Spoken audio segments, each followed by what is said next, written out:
bonsoir, merci de suivre ce live spécial Studirama TV consacré au MSc in International Business of Development de l'ICN. Alors pour parler de ce MSc, nous recevons ce soir Guy Deloffre qui est directeur de ce programme et Babacar Ndao qui est en deuxième année de ce programme. Alors messieurs, merci d'être présents, de répondre aux questions de la rédaction de Studirama et aux questions que les internautes nous ont déjà posées et vont nous poser pendant ce live.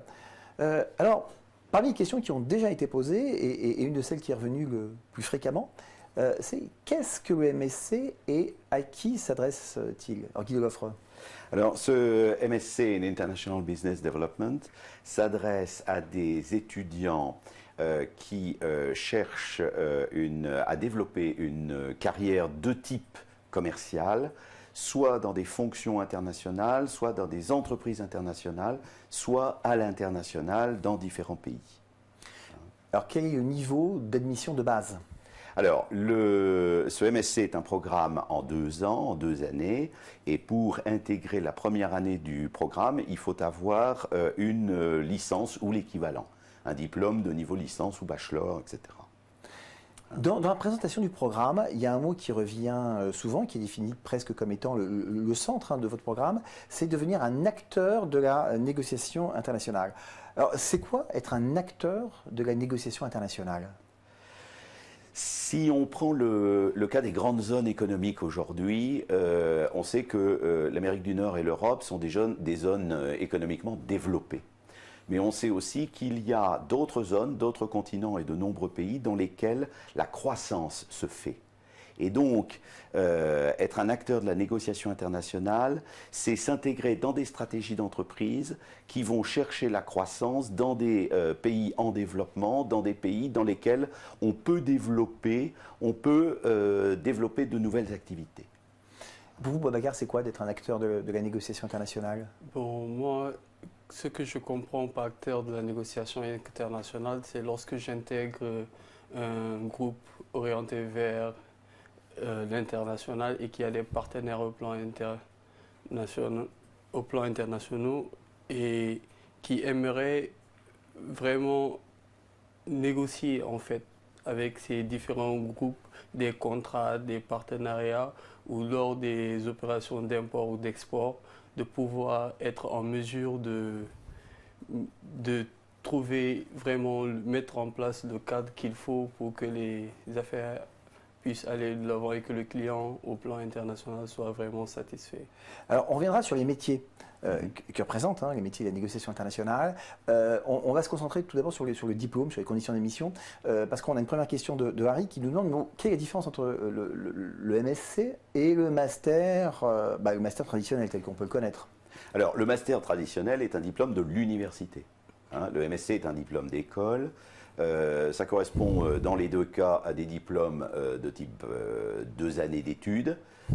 Dans le système Bac+3, Bac+5 et Bac+8, on arrive au niveau Bac+5. Ce sont des diplômes qui sont organisés autour de 2 années, chacune des 2 années étant elle-même subdivisée en 2 semestres. Et les crédits qui sont obtenus par les étudiants, 30 crédits par semestre, correspondent à 60 par année, 120 crédits pour la totalité du diplôme. Est-ce qu'il y a des conditions d'âge? Je vous pose la question parce qu'on a une internaute qui nous dit ouais, j'ai 30 ans et qui demande si elle peut intégrer une formation de ce type. Alors, il n'y a pas de limite d'âge, si vous voulez, pour intégrer le diplôme. Il y a une limite, alors il y a une contrainte de diplôme, c'est-à-dire que pour entrer en première année, il faut un diplôme de niveau de licence ou d'équivalent, programme bachelor, etc. Et puis, il y a des conditions techniques d'admission sur essentiellement le niveau en langue. Oui, parce qu'a priori, tout est en anglais. Voilà, c'est un programme de 2 années dont les 2 années de cours se passent complètement en anglais. Et donc, il est nécessaire d'avoir une capacité linguistique qui permette de travailler en anglais au quotidien, c'est-à-dire à temps plein, dès l'entrée du programme. Comment vous l'évaluez, cette capacité linguistique? Alors, cette capacité linguistique, on l'évalue soit avec une compétence reconnue par des tests standardisés de type TOEFL ou TOEIC, un certain certain nombre de candidats ont passé dans une vie antérieure le TOEIC ou le TOEFL et arrivent avec un niveau qui est calibré, ou alors, lors des épreuves d'admission, il y a une épreuve écrite d'anglais, une épreuve orale d'anglais, et puis un entretien de motivation. Mais les épreuves d'anglais permettent de vérifier le niveau des candidats. Donc vous avez passé ces épreuves, c'est difficile, c'est d'un niveau assez élevé, ce qu'on vous demande? Bon, c'est abordable dans l'ensemble parce que c'est un programme orienté vers l'international. Je l'ai fait depuis le Sénégal et moi particulièrement, c'est le contenu du programme qui m'a vraiment attiré en général. Quel était votre parcours donc, avant d'intégrer Bon, le programme? auparavant, j'ai fait un master en finance comptabilité dans une école sous-régionale, mais parallèlement, j'ai été administratif dans cette même école, agent administratif, et je travaille en collaboration avec ma mère qui est femme d'affaires, qui fait de l'import-export un peu partout en Afrique et quelques pays européens. Donc, quand je cherchais un nouveau programme à intégrer, j'ai vu le programme développeur d'affaires à l'international qui, de par le contenu du programme, répondait à mes attentes. Donc je n'ai pas hésité à me postuler. Alors justement, on va revenir sur le contenu du programme. On a une petite question sur justement le niveau d'anglais. Est-ce qu'on peut imaginer, si on n'a pas un niveau d'anglais exceptionnel, pouvoir développer cette maîtrise de l'anglais? Est-ce qu'il y a des remises à niveau? Est-ce qu'il y a de l'approfondissement qui est possible pour ceux qui auraient un profil intéressant mais qui n'auraient pas exactement le bon niveau? Alors, on a prévu ça, et les 2 premières semaines de cours lors du début de la première année à Luxembourg sont des cours d'anglais, qui permettent de remettre qui permettent d'une part de calibrer les compétences linguistiques de tous les étudiants, puisqu'on va faire de l'anglais du business, des affaires, et d'autre part qui permettent de remettre à niveau assez rapidement des étudiants qui auraient un niveau d'anglais un peu juste. Vous aviez besoin de ce Pour de cette mise à rassurer, niveau? en fait, souvent certaines personnes ont un blocage par rapport à la langue. Et moi, personnellement, j'avais pas un super bon niveau en anglais, mais vu le programme qui se présentait à moi, c'était un besoin personnel. Donc, c'est un travail que la personne doit fournir parce que quel que soit le niveau scolaire qu'on a en anglais, après, c'est toujours différent d'être dans un environnement où vous parlez avec des étudiants qui viennent de Chine, qui viennent d'Inde, qui, même s'ils comprennent l'anglais, l'accent pose. Et en négociation internationale, ça intervient beaucoup parce que les partenaires qui n'ont pas le même accent que vous, ça vous aide aussi durant la formation, au-delà de la formation classique que vous avez. Alors justement, vous parlez des étudiants avec qui vous discutez. C'est une promotion qui est très internationale? Et parce que nous avons des étudiants, au-delà d'être français, qui ont étudié dans d'autres pays comme l'Allemagne, l'Angleterre et qui ont fait des stages souvent aux États-Unis, à côté des étudiants qui viennent directement de la Chine, de l'Inde, de l'Afrique. Et c'est super intéressant avec leur expérience et notamment des cours comme l'intercultural management qui sont des cours super importants pour quelqu'un qui veut se lancer à l'international parce que c'est vrai, on peut maîtriser la finance, tous les aspects techniques des affaires, mais après comprendre les spécificités des pays, des hommes d'affaires mexicains par exemple, il faudrait vraiment être avec un Mexicain pour que ça apporte... En fait, c'est le facteur clé de succès comme je l'appelle. Au-delà de la théorie, vous êtes en contact réel avec ces personnes qui feront que vous ne serez pas étranger en situation réelle. Ça va beaucoup vous aider, je pense bien. Donc, la langue des cours, tout est enseigné en anglais. Entre vous, ensuite, est-ce que la langue reste l'anglais quand vous êtes entre vous, que vous discutez pour préparer d'ailleurs vos cours, pour préparer vos travaux? Ça reste l'anglais, la langue, ou alors vous parlez tous français? Il y a certains qui ne comprennent que moi en français, donc vous êtes obligé de...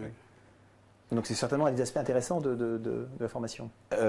Oui, vous parliez tout à l'heure des étudiants étrangers. La proportion varie légèrement d'une année sur l'autre, mais elle va de 2/5 jusqu'aux 2/3 d'étudiants étrangers. Je dirais que grosso modo, depuis l'histoire du programme, on a à peu près la moitié des étudiants qui sont des étudiants étrangers.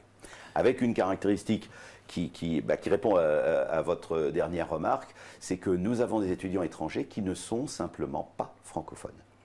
C'est-à-dire que, je cite le cas de 2 étudiantes russes qui ont intégré la 2e année l'année dernière et qui sont arrivées en France en ne parlant pas français. Donc nécessairement à l'intérieur du groupe, la langue c'est l'anglais. Alors on a parlé des conditions d'admission, mais quel est le programme? Comment se structure-t-il? Alors, le programme se structure autour de 4 grands moments. Donc, une première année de cours qui se passe dans les locaux de la Chambre de commerce de Luxembourg, donc au Luxembourg. Ensuite, il y a en fin de première année une période de stage en entreprise. La 2e année a un semestre et demi de cours dans les locaux de ICN Business School à Nancy. Et la dernière partie de la 2e année, c'est un séjour académique de 4 mois et demi qui se fera cette année pour ceux qui le choisissent en Chine et qui est prévu dans la prochaine année scolaire, soit en Chine, soit au Brésil. Donc le programme, si vous voulez, académique, consiste à avoir des informations de base sur le business et sur les affaires internationales en première partie de la première année. Ensuite, en 2e partie de la première année, il y a un focus qui est fait sur l'univers des affaires européens. Et dans la 2e année, on est dans des techniques du commerce international avec un focus qui est fait sur les zones émergentes. Donc au final, la partie qui se déroule à l'ICN même représente un quart de la scolarité. Voilà, un peu plus d'un quart, effectivement. Ouais. Donc vous avez déjà fait votre première année au Luxembourg? Moi, j'ai intégré le programme l'année dernière. C'était pas en cours. Ce programme, je l'ai fait à Nancy. Donc oui. Le Luxembourg, c'est nouveau? Le Luxembourg, voilà, c'est depuis septembre 2013 que les étudiants de première année sont en cours à Luxembourg. Alors que vous apporte justement cette première année de cours au Luxembourg? Alors, au Luxembourg, ça apporte plusieurs choses. D'une part, ça correspond à une coopération stratégique avec notre partenaire du Luxembourg, la Chambre de commerce. D'autre part, ça permet aux étudiants d'étudier directement, tout en étant étudiants à ICN Business School, d'étudier dans un pays européen, dans un pays qui fait partie de ce que nous appelons la grande région, et qui, la grande région, c'est un regroupement de proximité, si vous voulez, des 4 pays, France, Allemagne, Luxembourg et Belgique, et ça permet aux étudiants d'être directement plongés dans un univers international et dans un univers de business. Les cours ont lieu dans les locaux d'une chambre de commerce. Et donc, ils sont au contact en permanence d'acteurs économiques luxembourgeois, d'acteurs économiques européens, etc., etc. Donc, il y a une forte dimension, une forte couleur internationale au fait d'avoir la première année au Luxembourg. Beaucoup de cours. Quel est l'aspect pratique de la formation? Vous l'avez retrouvé où, l'aspect pratique de votre formation?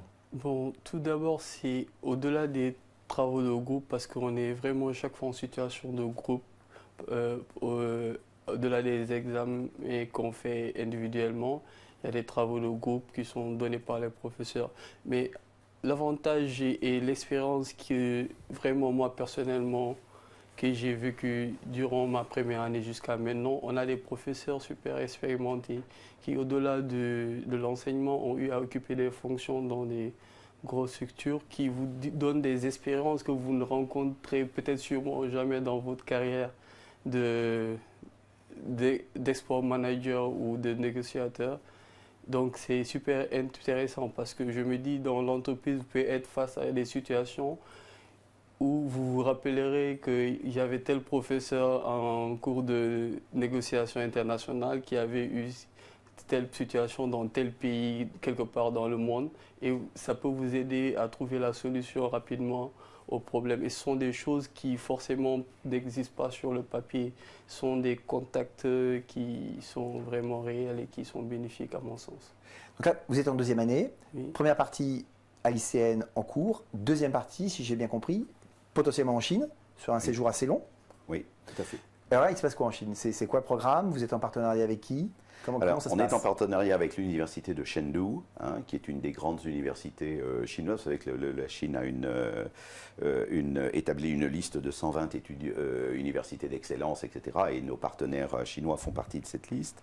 Le programme qui est proposé aux étudiants à Chengdu pendant 3 mois et demi s'organise autour de 3 ensembles.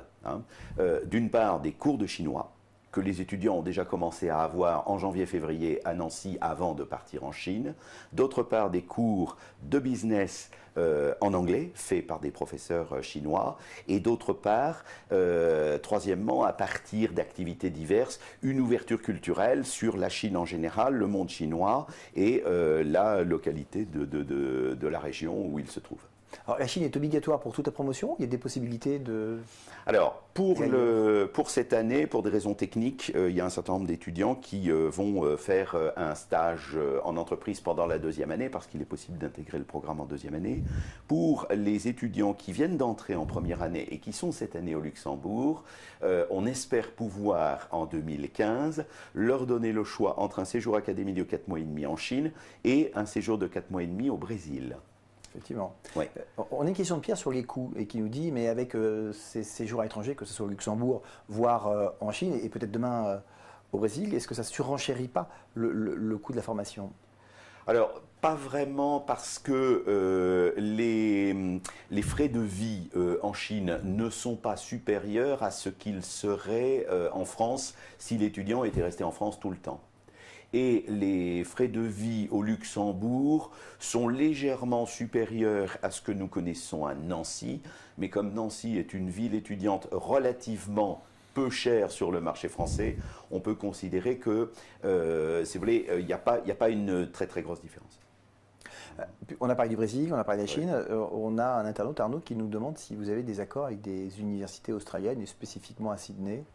Alors à Sydney, non. Je sais que le ICN Business School a 2 échanges, 2 accords avec des universités australiennes, qui sont en dehors du champ d'échange du MSc IBD, naturellement.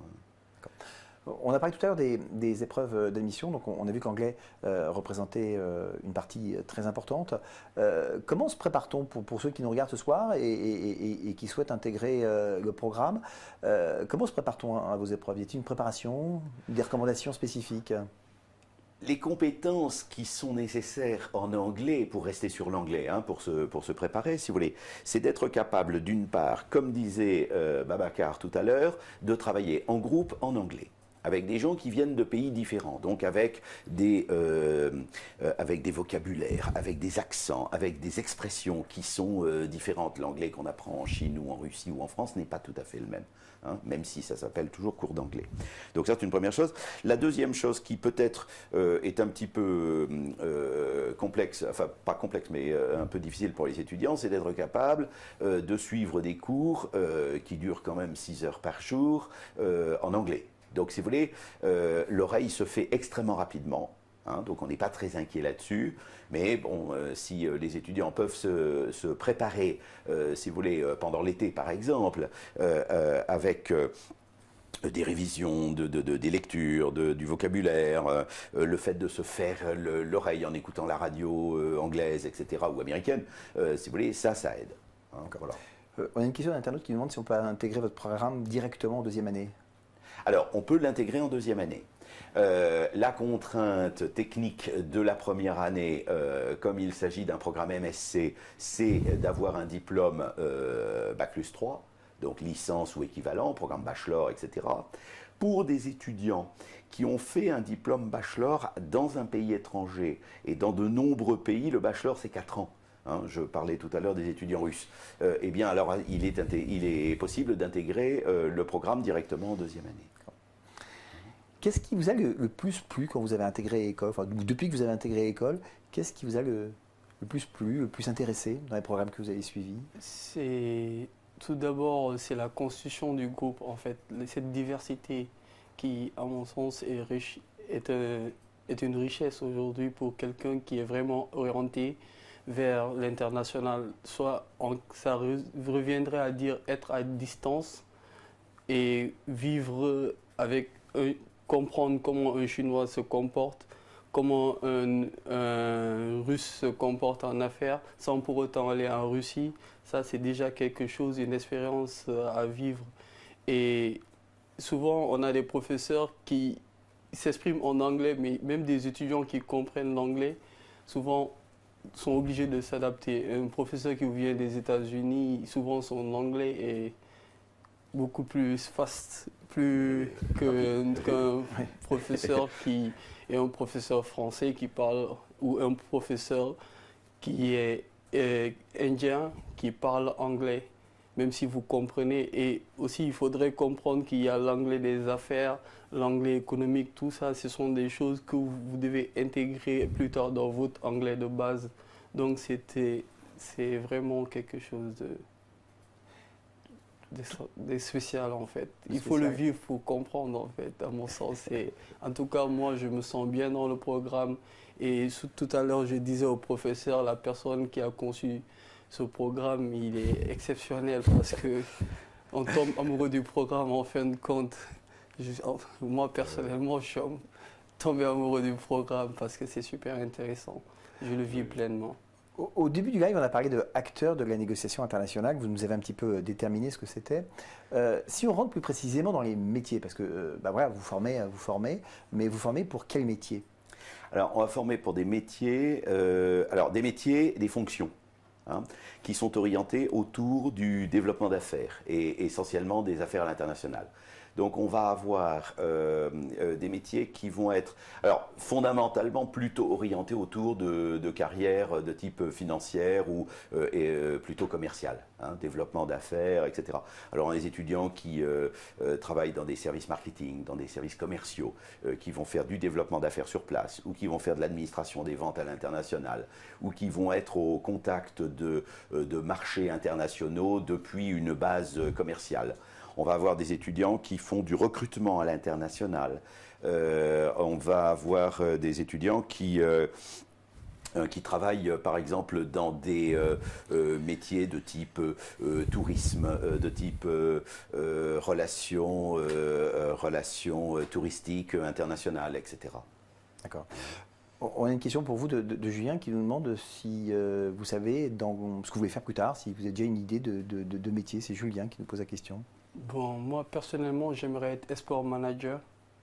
C'est comprendre, tout orienter vers tout ce qui est export dans les grands groupes, notamment si juste pour ne pas faire la publicité, je me garde de donner le nom d'un groupe, qui exporte beaucoup de produits, par exemple, vers l'Afrique, qui est un grand chantier aujourd'hui pour les grandes industries européennes et mondiales en général. Ils auront besoin de maîtriser beaucoup les transactions d'exportation, les incoterms. Donc ça serait bien pour moi, par exemple, d'intégrer ces groupes et de me positionner en tant qu'export manager pour les apporter un avantage dans la négociation parce qu'ils seront appelés à discuter avec des gouvernements, des particuliers. Donc ça peut les permettre de gagner des marchés plus facilement, à mon sens. Et tout dépend aussi de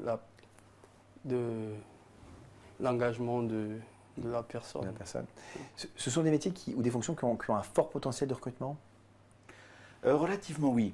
Relativement oui, parce qu'on a affaire par exemple à des grosses PME, alors qui ne sont pas forcément françaises. Hein. On a des étudiants qui travaillent dans des PME qui sont des filiales de groupes internationaux, de groupes étrangers, qui se développent actuellement. Alors, des zones qui se développent en dimension commerciale aujourd'hui, c'est l'Europe de l'Est, c'est vers l'Asie. Babacar a cité le continent africain qui est aussi un axe de développement pour beaucoup d'entreprises. D'accord. Je réponds à Julien qui nous pose une question sur un MSc Luxe, mais qui n'est pas celui que vous dirigez, et j'invite à aller sur le site de l'école pour avoir d'autres renseignements. Mais du coup, ça m'amène une question sur l'ICN, l'ICN qui fait partie d'une alliance Artem. Est-ce que ça a quelque chose un impact sur votre programme? Quel impact ça peut avoir? Alors, c'est un impact indirect parce que donc le programme MSc IBD, comme sa première année se développe au Luxembourg, si vous voulez, les étudiants sont essentiellement à Luxembourg pendant la première année. Donc, l'impact direct de l'Alliance Artem est physiquement peu visible puisque il y a quand même environ 120 km entre Nancy et Luxembourg. Pour la deuxième année, c'est pas tout à fait vrai. Parce que les étudiants sont à l'ICN et ça a un fort impact, je dirais, indirect. Indirect parce qu'on a des intervenants, des enseignants qui viennent de différents horizons, d'une part, et d'autre part, les groupes d'étudiants, on parlait Babacar tout à l'heure, sont aussi au contact des autres étudiants de l'école. Vous mélangez, parce que j'ai vu dans votre petit CV que vous aviez une activité associative importante. Vous mélangez aux promos de l'école, aux autres diplômes, aux autres formations? Oui, par exemple, moi, je suis secrétaire général de Worker Diversity, qui est une association qui lutte contre toute forme d'inégalité dans le monde de l'entreprise. Et forcément, je rencontre d'autres étudiants de d'autres programmes où on fait des événements ensemble. Donc, ça permet de sortir de notre cadre de développeur d'affaires, d'aller voir qu'est-ce qui se fait dans le programme Grande École, etc. Donc, c'est vraiment... Ça nous permet de rencontrer d'autres étudiants qui ne connaissent pas forcément le niveau master, parce que souvent ce sont des bachelors, donc on se mélange avec eux, on s'adapte vraiment à l'environnement parce que on a choisi d'être à l'ICN, c'est vraiment pour comprendre l'environnement international, donc c'est déjà un état d'esprit d'entrer dans un groupe et de participer à des activités associatives pour notre savoir-faire personnel, et c'est bien. Je voudrais qu'on revienne 2 secondes sur les stages, puisqu'il y a une question qui nous est posée là-dessus. Une des forces des programmes, c'est aussi d'être en relation avec les entreprises. Vous avez une forte adéquation avec les entreprises qui sont dans ce domaine, puisque vous parliez tout à l'heure des PME. Alors, des PME, oui. Alors, si vous voulez, le stage du MSc, donc le MSc IBD, a un stage qui se situe dans la deuxième partie de la première année. Donc, entre le mois d'avril et la fin du mois d'août, il est nécessaire de faire un stage en entreprise de 3 mois au minimum. Donc, ça peut être plus long. Alors, les étudiants vont avoir, si vous voulez, des contacts avec les entreprises à travers deux aspects. Le premier, c'est un aspect institutionnel, c'est un service de relations entreprises que nous avons à l'école et qui est au service de tous les étudiants, de tous les diplômes. Le deuxième aspect, il est très spécifique. Comme les cours de la première année se passent maintenant dans les locaux de la Chambre de commerce de Luxembourg, les étudiants ont accès directement à toutes les activités de la Chambre de commerce de Luxembourg et ils sont directement en relation avec les entreprises luxembourgeoises ou internationales qui sont implantées au Luxembourg. Alors ça, c'est assez nouveau. Et on découvre que ça donne une opportunité de contact qui était peut-être moins développée dans les années précédentes. C'est d'ailleurs une des raisons pour lesquelles on a choisi de mettre la première année au Luxembourg. Ça vous aurait plu de faire cette première année au Luxembourg? Certains demandaient s'ils pouvaient revenir en master pour faire ce programme et aller à Luxembourg. Donc, personnellement, j'aurais bien aimé faire à Luxembourg ma première année. Après, mais on est directement opérationnel sur le marché du travail, on ne poursuit pas ses études. Ah non, on peut toujours, bien sûr. Mais non, a priori, la logique du MSc, c'est d'être directement, d'être opérationnel, soit le plus vite possible, soit dans la continuité de ce que peut avoir été le stage, alors soit pour certains le stage de fin de deuxième année ou le stage de fin de première année. Et la plupart du temps, les étudiants démarrent leur activité directement en sortant du master du MSc. On a une question d'Elsa, qui revient un peu sur les conditions d'émission. Oui. Est-ce qu'une licence pro peut être acceptée? Ah, tout à fait. Tout à fait. La licence pro, qui est souvent dans la prolongation soit d'un DUT ou d'un BTS, est un des diplômes qui permet d'entrer directement en première année. Et c'est une chose intéressante, si vous voulez, parce qu'on constate que des étudiants ont une licence dans une spécialité qui n'est pas nécessairement une spécialité d'affaires et de business. D'où l'organisation des cours du premier trimestre, si vous voulez, de la scolarité. Et sachant que là, la problématique, ce sera le niveau d'anglais. Alors voilà, c'est une des problématiques, si vous voulez. Bon, il ne faut pas non plus dramatiser, mais c'est vrai qu'il y a quand même un minimum d'exigences, si vous voulez. Comment ça se passe pour les conditions de vie au Luxembourg? C'est vous qui prenez en charge l'hébergement? Chaque étudiant doit trouver ses propres structures d'accueil? Alors, on a trois cas, si vous voulez. On a des étudiants de la région qui habitaient déjà dans la région avant d'intégrer le MSC et qui choisissent de continuer, de rester là où ils étaient. On a d'autres étudiants qui viennent en France ou dans la région et qui choisissent d'habiter du côté français, c'est-à-dire dans la région de Metz ou dans la région de Thionville. Et comme le Luxembourg n'est pas très loin, il y a des systèmes de transport en commun qui se font très bien en train, etc. Et puis on a des étudiants, alors soit des étudiants français, soit des étudiants étrangers venant d'autres pays qui ont choisi d'aller s'installer au Luxembourg. Yann nous pose une question sur le financement des études et nous demande s'il est possible, à côté des études, d'exercer un job étudiant ou s'il existe un système de bourse.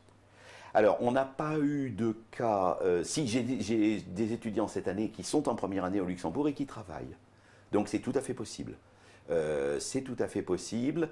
Je peux citer le cas d'une étudiante qui a un travail et elle commence son boulot vers 5-6 heures, vers 17-18 heures à peu près, à Luxembourg.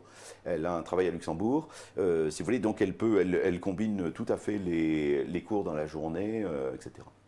C'est une grosse charge de travail Ouais, beaucoup. Quand ils viennent de dire qu'il y a une étudiante qui arrive à associer les deux, moi je me dis elle est super, ouais, mais c'est pas évident, surtout en première année, avec le temps de travail, de travaux de groupe à faire. Ça représente beaucoup le travail de groupe?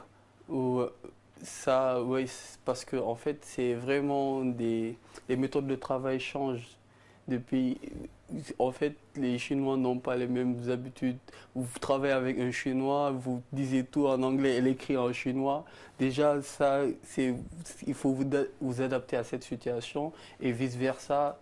C'est vraiment un travail d'adaptation d'abord avant de pouvoir même entamer le travail. Et ce sont des choses, je pense, qu'on va rencontrer dans le monde de l'entreprise.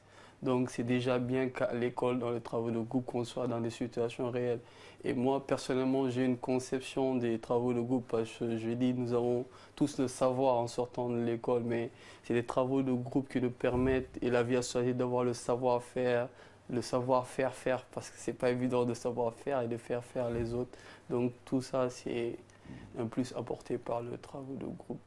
Vous pensez qu'après la fin de votre année, vous allez rester en relation avec vos camarades de promo, que vous avez créé un esprit de corps avec votre promo? On a même créé un groupe qu'on appelle Bid Family, donc parce que en fait ce programme, certes, ça nous permet d'intégrer un groupe, mais nous on voit au-delà du poste qu'on peut avoir dans une entreprise, parce que ce programme nous donne beaucoup plus de possibilités que la moyenne en fait. On peut travailler ça, mais après on peut créer notre propre réseau, faire des affaires entre les différents continents, américains, asiatiques, africains, européens. Donc ça c'est quelque chose à ne pas laisser en rade. Donc on s'organise de telle sorte, si les marchés de l'emploi nous jouent des tours, on aura notre plan B pour pouvoir créer notre propre business. Justement, puisque vous parlez de créer votre propre business, est-ce que dans le cadre des programmes, la dimension création d'entreprise est une dimension importante?